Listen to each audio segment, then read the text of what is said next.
पटना का गोलघर क्यों बना? क्या आपने कभी सोचा है पटना का गोलघर बनाने के पीछे मकसद क्या रहा होगा? पटना का गोलघर मशहूर क्यों है? उसे बनाने का आदेश किसने दिया होगा और उसे बनाया किसने होगा? कितने दिनों में बना होगा पटना का गोलघर? ऐसी तमाम बातें जो आपको नहीं पता है वो हम इस वीडियो में बताएंगे आपको। पटना का गोलघर यानी उसका A to Z। अगर आप पटना का गोलघर नहीं गए हैं तो आपने क्या मिस किया है अपने जीवन में, हम ये भी बताएंगे आपको इस वीडियो में। तो बने रहिए हमारे साथ और देखिए पटना के गोलघर की तमाम खासियतें।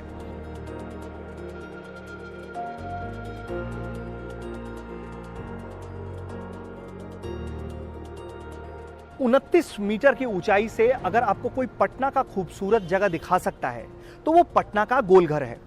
पटना का गोलघर, उसकी कई खासियतें हैं। पटना के गोलघर के ऊंचाई से आप पटना के ऐतिहासिक गांधी मैदान को देख सकते हैं, आप गंगा जी को देख सकते हैं और तमाम पटना की खूबसूरती को आप 29 मीटर की ऊंचाई से निहार सकते हैं। ये मौका आपको कहीं और से नहीं मिलता है। एक वक्त था जब पटना शहर को लोग गोलघर पर चढ़कर देख लेते थे। हालांकि अब वक्त बदला है, कंक्रीट के जंगल खड़े हो गए हैं और कई खूबसूरत चीजें इमारतों के पीछे ढक गई हैं। पटना के गोलघर में सबसे अच्छी बात यह है कि पटना का गोलघर बिना किसी खंबे के बना हुआ है। पटना का गोलघर एक लंबे गोलाकार आकार से खड़ा हुआ है 29 मीटर तक। इसमें आपको एक भी खंबा नहीं मिलेगा, यानी ये वो गोलघर है जहां कोई पिलर का सपोर्ट नहीं लिया गया है। गोलघर की सर्पीली सीढ़ियों से ऊपर तक का सफर को पूरा किया जा सकता है, जो इमारत के चारों ओर फैला है। दिसंबर 2017 में इस इमारत को नया रूप दिया गया। बिहार के मुख्य धरोहरों में से एक है गोलघर, जो पटना को प्राचीन समय से गौरवान्वित करता आया है। गोलघर क्या है, जिसका शाब्दिक अर्थ है गोलघर।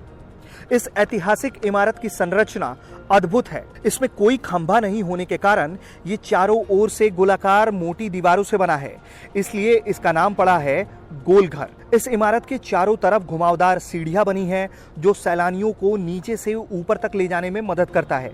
आज के वक्त में ये इमारत एक पर्यटन साइट के तौर पर मशहूर है। लेकिन गोलघर को बनाया किसने? क्या आप ये जानते हैं कि पटना के गोलघर को किसने बनाया? दरअसल उसे बनाने वाला एक विदेशी था। गोलघर की चौड़ाई 129 मीटर है और लंबाई 29 मीटर।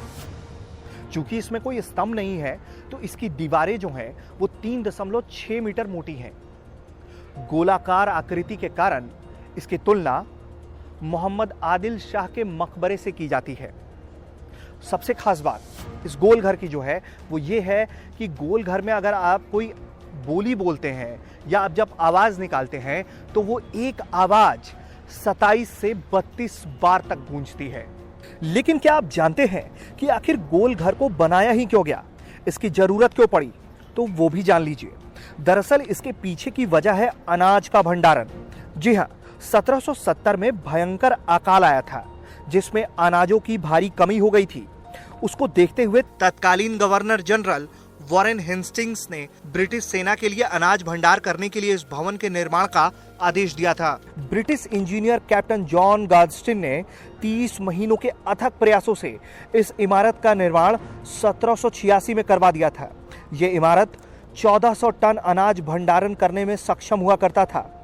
गोलघर के ऊपरी हिस्से में 2 फीट 7 इंच तक एक छेद अनाज डालने के लिए छोड़ा गया था, जिसे बाद में भर दिया गया। 145 सीढ़ियों के सहारे आप इसके ऊपरी सिरे तक पहुंच सकते हैं, जहां से शहर का एक बड़ा हिस्सा दिखाई देता है। पटना के गोलघर की एक और खासियत है।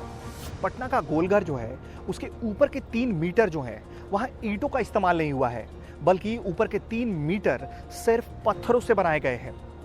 पटना का गोलघर कुछ सालों तक ऐसे ही वीरान पड़ा रहता था, लेकिन कुछ सालों बाद जब सरकार की नींद टूटी तो सरकार ने अब वहाँ पर गार्डन डेवलप कर दिया है।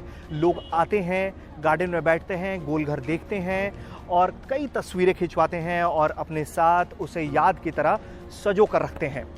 लेकिन पहले ऐसा नहीं होता था। लोग आते थे, गोलघर देखते थे और खाली हाथ चले जाते थे। अब गोलघर के पास लेजर शो की भी व्यवस्था है, लोग आते हैं, लेजर शो का भी आनंद लेते हैं। तो ऐसे में हम तो यही कहेंगे कि गोलघर जब आप पटना जाइए, गोलघर को जरूर घूमिए, क्योंकि पटना का जो गोलघर है वो सिर्फ पटना की विरासत नहीं है, वो पूरे बिहार की विरासत है और उसे धरोहर की तरह सजाकर रखने में तमाम कोशिशें की जा रही हैं।